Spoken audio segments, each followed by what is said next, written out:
शादी के बाद घर आई नई बहू ने जब देखा कि ननंद और नंदोई मीठी बातों के जाल में फंसाकर उसके सीधे साधे सास ससुर की जीवन भर की पूंजी लूट रहे हैं, तो उसने एक ऐसी अनोखी चाल चली जी कि दोनों के उल्टे पैर भागना पड़ा। नमस्कार दोस्तों, मैं हूं आपका दोस्त विवेक वर्मा और वर्मा स्टोरीज के एक और नए भावुक और शिक्षाप्रद एपिसोड में आपका दिल से स्वागत करता हूं। दोस्तों, बेटियां हर माता पिता के दिल का टुकड़ा होती हैं। विवाह के बाद भी माता पिता का अपनी बेटी के प्रति मोह कभी कम नहीं होता। लेकिन क्या हो जब कोई बेटी और दामाद इसी निस्वार्थ प्रेम का फायदा उठाने लगे।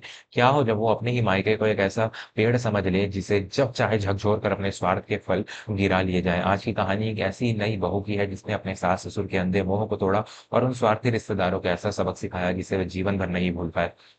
तो चलिए चलते हैं बाबा महाकाल की नगरी उज्जैन की उन पुरानी गलियों में। उज्जैन के एक शांत और पुराने मोहल्ले में केदारनाथ जी का पुश्तैनी मकान था। केदारनाथ जी डाकघर से सेवानिवृत्त हुए एक सीधे साधे और ईमानदार व्यक्ति थे। उनकी पत्नी रुक्मणी देवी एक बेहद ही सरल और धार्मिक प्रवृत्ति की महिला थी, जिनका आधा दिन पूजा पाठ और बाकी का समय रसोई में बीतता था। उनके घर का आंगन हमेशा तुलसी की महक और रामचरितमानस की चौपाइयों से गूंजता रहता था। केदारनाथ जी का एक बेटा था माधव, जो शहर के ही एक सरकारी सहकारी बैंक में क्लर्क था। कुछ महीने पहले ही माधव का विवाह एक बहुत ही सुलझी हुई, शिक्षित और संस्कारी लड़की रेवती से हुआ था। रेवती एक मध्यम वर्गीय परिवार से आई थी, लेकिन उसके माता पिता ने उसे जो संस्कार दिए थे वे किसी बहुमूल्य खजाने से कम नहीं थे। वह जानती थी कि बड़ों का सम्मान कैसे करना है और घर की जिम्मेदारियों को कैसे संभालना है। शादी के बाद रेवती ने बहुत ही कम समय में रुक्मणी देवी और केदारनाथ जी का दिल जीत लिया था। घर में सब कुछ बहुत शांति और प्रेम से चल रहा था, लेकिन इस शांति को ग्रहण लगने वाला था। केदारनाथ जी की एक बेटी थी सुलोचना। सुलोचना माधव से बड़ी थी और उसका विवाह पास के ही एक शहर में त्रिलोक नाम के व्यक्ति से हुआ था। त्रिलोक कहने को तो अपना खुद का व्यापार करता था, लेकिन असलियत में वह सिर्फ एक ख्याली पुलाव पकाने वाला और दूसरों के पैसों पर ऐश करने वाला व्यक्ति था। सुलोचना को भी मायके से चीजें बटोरने और अपनी मां पर हुक्म चलाने की पुरानी आदत थी। रेवती की शादी को मुश्किल से 4 महीने ही बीते थे कि एक दिन अचानक सुलोचना और त्रिलोक सूटकेस लेकर केदारनाथ जी के घर आ धमके। रुक्मणी देवी अपनी बेटी को देखकर फूली नहीं समाई। अरे सुलोचना, दामाद जी, आप लोग अचानक, कोई खबर भी नहीं की? आओ आओ, अंदर आओ। सुलोचना ने सोफे पर धंसते हुए कहा। क्या माँ, अपने ही घर आने के लिए अब खबर करनी पड़ेगी क्या? त्रिलोक जी का व्यापार में कुछ काम था इस तरफ, तो मैंने सोचा चलो इसी बहाने कुछ दिन अब मायके की हवा खा आऊं। त्रिलोक ने केदारनाथ जी के पैर छुए और बहुत ही मीठी आवाज में बोला, प्रणाम बाबूजी, बस आपके आशीर्वाद की छांव में आ गए। सोचा कुछ दिन आपके सानिध्य में रहेंगे तो व्यापार में जो थोड़ी बहुत रुकावटें आ रही हैं वो भी दूर हो जाएंगी। केदारनाथ जी ने मुस्कुराते हुए उन्हें आशीर्वाद दिया। रेवती ने तुरंत रसोई में जाकर दोनों के लिए शरबत और नाश्ता तैयार किया। लेकिन उस दिन के बाद से रेवती ने घर के माहौल में एक अजीब-सा बदलाव महसूस किया। सुलोचना ने घर को अपना ससुराल नहीं बल्कि एक मुफ्त का होटल समझ लिया था। वह सुबह 11 बजे सोकर उठती और रुक्मणी देवी ने फरमाइशें शुरू कर देती। माँ, आज खाने में वो अरबी के पत्ते वाले पकौड़े और कढ़ी बनाना, और हाँ, रेवती से कहना कि मेरे लिए कड़क चाय बनाए, लेकिन चीनी थोड़ी कम रखना। मेरे पतिदेव को रात के खाने में पनीर ही पसंद है तो वो भी मंगवा लेना। रुक्मणी देवी अपनी बेटी के मुंह में सब कुछ हंसते-हंसते सह रही थी। रेवती को भी काम करने में कोई परेशानी नहीं थी, लेकिन उसे बुरा तब लगता जब वह देखती कि सुलोचना अपनी बूढ़ी माँ के जोड़ों के दर्द को अनदेखा करके उनसे अपने कपड़े तक धुलवाती थी। लेकिन समस्या सिर्फ सुलोचना का आलस नहीं था, असली दिमाग तो त्रिलोक था। एक संग जब पूरा परिवार आंगन में बैठा चाय पी रहा था, त्रिलोक ने केदारनाथ जी के पास कुर्सी खिसकाई और अपनी मीठी बातों का जाल बुनना शुरू किया। बाबूजी, आजकल बाजार में सरकारी ठेकों का बड़ा चलन है। मेरे एक जानने वाले मंत्री जी हैं, उन्होंने मुझे एक बड़ा ठेका दिलाने का वादा किया है। बस एक छोटी सी समस्या आ रही है। शुरुआत में कुछ रकम जमा करनी है और मेरा सारा पैसा पुराने माल में फंसा हुआ है। केदारनाथ जी ने अपनी चश्मा ठीक करते हुए पूछा, कितनी रकम जमा करनी है दामाद जी? त्रिलोक ने बहुत ही सहजता से कहा, ज्यादा नहीं बाबूजी, बस 3 लाख रुपए। अगर कहीं से इंतजाम हो जाए तो 1 महीने के अंदर मैं ब्याज के पैसे लौटा दूंगा और सुलोचना भी तो खुश रहेगी। सुलोचना ने तुरंत बात काटते हुए कहा, हाँ बाबूजी, त्रिलोक की सही कह रहे हैं। अगर यह ठेका मिल गया तो हमारी तो किस्मत ही बदल जाएगी। आप अपने दामाद की इतनी मदद तो कर ही सकते हैं ना। रेवती वहीं खड़ी यह सब सुन रही थी। उसे पता था कि केदारनाथ जी को मोतियाबिंद की शिकायत है और अगले महीने उनकी आंखों का ऑपरेशन होना है, जिसके लिए माधव और केदारनाथ जी ने बड़ी मुश्किल से पैसे जोड़कर रखे हैं। केदारनाथ जी ने गहरी सांस ली और दबे स्वर में कहा, ठीक है बेटा, मैं बैंक जाकर देखता हूँ। जो भी मेरे पेंशन की जमा पूंजी है मैं निकाल लाऊंगा। रात को वो कमरे में रेवती ने माधव से इस बारे में बात की। माधव जी, बाबूजी अपनी आंखों का ऑपरेशन के पैसे दामाद जी को क्यों दे रहे हैं? क्या सुलोचना दीदी को बाबूजी की गिरती हुई सेहत दिखाई नहीं देती? माधव ने बेबसी से पूछा। रेवती, मैं सब समझता हूँ, यह पहली बार नहीं है। ये लोग भी हर 6 महीने में एक नया व्यापार शुरू करने के नाम पर बाबूजी से पैसे ले जाते हैं और कभी नहीं लौटाते। लेकिन बाबूजी दीदी से बहुत प्यार करते हैं। अगर मैंने कुछ कहा तो दीदी कहेगी कि भाई शादी के बाद बदल गया है, और माँ बाबूजी को भी बुरा लगेगा। मैं मजबूर हूँ। रेती समझ गई कि इस घर के लोग अपने मोह और संकोच के कारण लुट रहे हैं। उसने तय कर लिया कि वह अपने सीधे-साधे सास-ससुर की जीवन भर की कमाई को इस तरह बर्बाद नहीं होने देगी। एक नई बहू होने के नाते यह उसका फर्ज था कि वह परिवार की रक्षा करे। अगले दिन सुबह जब केदारनाथ जी बैंक जाने के लिए तैयार हो रहे थे, रेवती ने माधव को चुपके से एक तरफ बुलाया और उसे अपनी एक योजना समझाई। पहले तो माधव थोड़ा झिझका, लेकिन रेवती की आंखों में दृढ़ता देखकर वह मान गया। दोपहर के भोजन के समय जब सभी लोग डाइनिंग टेबल पर बैठे थे और सुलोचना मजे से आम का रस पी रही थी, तभी अचानक बाहर दरवाजे पर एक जोर की आवाज हुई, केदारनाथ जी बाहर आइए। एक खुरदरी और भारी आवाज सुनकर सब चौंक गए। माधव तुरंत बाहर आया और कुछ देर बाद अंदर लौटा। उसके चेहरे पर हवाइयां उड़ रही थी और माथे पर पसीना था। रुक्मणी देवी ने घबराकर पूछा, क्या हुआ माधव? कौन था बाहर? तू इतना घबराया हुआ क्यों है? माधव ने कांपती आवाज में कहा, माँ, वो सेठ धनीराम का मुनीम था।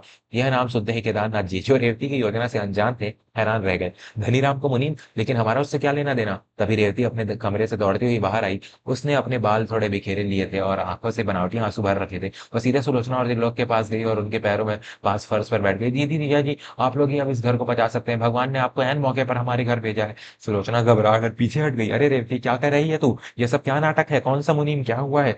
रेवती ने रोते हुए अपना अभिनय जारी रखा। दीदी, आपको नहीं पता, क्योंकि आप बाबूजी आपको कभी दुखी नहीं करना चाहते थे। जब आपकी शादी हुई थी तो बाबूजी ने आपकी विदाई और जीजाजी के दहेज की मांग पूरी करने के लिए सेठ धनीराम से 7 लाख रुपए कर्ज लिया था। यह सुनकर केदारनाथ जी कुछ बोलने ही वाले थे कि माधव ने चुपके से उनका हाथ दबा दिया और उन्हें चुप रहने का इशारा किया। रेवती सुबकते हुए बोली, वही कर्जा ब्याज जोड़कर 20 लाख हो गया है। मुनीम कह रहा था कि अगर कल शाम तक 20 लाख रुपए नहीं चुकाया तो वो परसों इस पुश्तैनी मकान को नीलाम कर देंगे और हम सबको सड़क पर फेंक देंगे। बाबूजी के पास कोई जमा पूंजी नहीं है, यहाँ तक कि उनके ऑपरेशन के पैसे भी नहीं बचे हैं। त्रिलोक के हाथ से खाने का निवाला छूट गया, उसकी आंखें फटी की फटी रह गई। रेवती ने त्रिलोक के हाथ जोड़ते हुए कहा, जीजा जी, आप तो इतने बड़े व्यापारी हैं, आपकी तो बड़े-बड़े मंत्रियों से जान-पहचान है। आपने तो कई बार बाबूजी से पैसे ले लेकर अपने व्यापार को बहुत बड़ा बना लिया है। आज बाबूजी को आपकी ज़रूरत है। बस कल सुबह तक 20 लाख रुपए का इंतज़ाम कर दीजिए, वरना आपकी पत्नी का मायका नीलाम हो जाएगा। दीदी, आप तो इस घर की बेटी हैं, आप जीजाजी से कहिए ना। सुलोचना का चेहरा पीला पड़ गया। जिस घर को वह सोने की खदान समझ रही थी, वह तो खुद एक गहरे दलदल में फँसा हुआ था। त्रिलोक ने अपना हाथ छुड़ाते हुए हड़बड़ाहट में कहा, अरे! 20 लाख! वो भी कल तक! रेवती जी, यह आप क्या कह रही हैं? मेरा तो सारा पैसा मेरा पैसा तो माल में फँसा हुआ है, मैं इतनी जल्दी इतना बड़ा इंतज़ाम कैसे कर सकता हूँ? माधव ने बहुत ही उदास स्वर में कहा, जीजा जी, अब तो आपका ही सहारा है। अगर आप 3 लाख का इंतज़ाम खुद कर सकते थे, तो थोड़े और मिलाकर 20 लाख भी कर ही सकते हैं। अगर पैसा नहीं मिले, तो परसों हमें सड़कों पर आना पड़ेगा। आप लोग भी तो हमारे साथ ही रहेंगे ना सड़क पर। यह बात सुनते ही सुलोचना जैसे होश में आ गई। उसने तुरंत त्रिलोक की तरफ देखा। सुनिए जी, मुझे अभी-अभी याद आया, आपकी बुआ जी की तबीयत बहुत खराब है ना? उनका सुबह ही तो फ़ोन आया था, हमें तुरंत निकलना होगा। त्रिलोक ने भी बात पकड़ते हुए कहा, हाँ, हाँ, बिल्कुल, बुआ जी तो अस्पताल में भर्ती है, हमें अभी निकलना होगा। बाबूजी, हम अभी चलते हैं, मैं वहाँ पहुँचकर कुछ पैसों का इंतज़ाम करने की कोशिश करता हूँ। रुक्मणी देवी, जिन्हें रेवती की चाल समझ नहीं आ रही थी, उन्होंने कहा, अरे दामाद जी, कम से कम खाना तो खा लीजिए। और वो तुम्हारे 3 लाख रुपयों का क्या हुआ? त्रिलोक ने अपना बैग उठाते हुए कहा, नहीं माँ जी, व्यापार तो होता रहेगा, पहले बाबूजी की परेशानी बढ़ी है, मैं जाकर पैसे का प्रबंध करता हूँ। चलिए सुलोचना। और देखते ही देखते अगले 10 मिनट के अंदर सुलोचना और त्रिलोक ने अपना सारा सामान बांधा और घर से ऐसे गायब हो गए जैसे गधे की सिर से सींग। उनके जाते ही घर में एक अजीब सा सन्नाटा छा गया। केदारनाथ जी ने भ्रमित होकर माधव की तरफ देखा। माधव, यह सब क्या है? सेठ धनीराम कर्जा तुमने मुझसे कब पूछा?